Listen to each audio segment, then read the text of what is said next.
Caitlin, you look pretty dead beat. You've obviously had a fairly physical morning. What have you been up to? Well, we were tracking the elephants, and we think from the signs that we were about an hour to 3 hours behind them. We saw some fresh dung in a very open, hot area, and it was still very wet. Not too many insects at the site, so we think that we were just behind them. And at one point, we were in the mangrove forest, and we think that we might have heard them in the forest with us at calls. It's very high-pitched bark calls, just a little bit of an alarm, but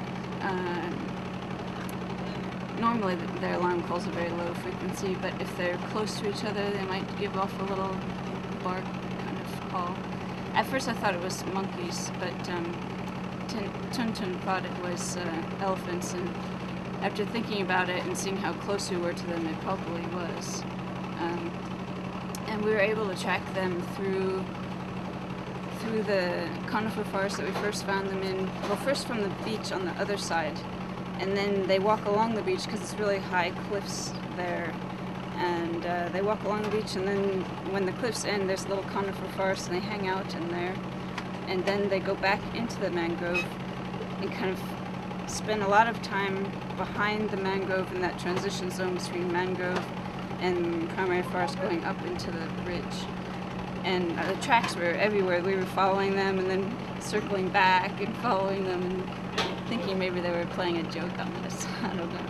But there's a lot of tracks in there, and then we were able to find the exit point from the mangrove across into the next ridge, which is where we saw their tracks the other day. And it's right in front of one of the camera traps, which is great. Hopefully, it looks as though they may come out to the beach on that side this evening based on what their pattern was today. But we were quite close to them, apparently.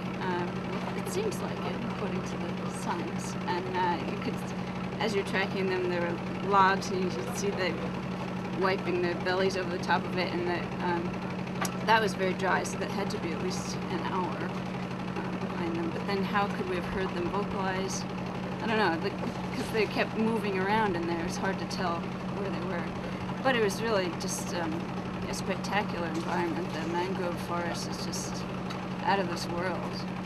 We just got to sit there for a while and just listen to the birds, and it's really a magnificent place. And even along that beach area, we walked all the way down the beach, and just really pristine environment. A lot of tiger beetles, different species of crab on the beach. Gosh, it was just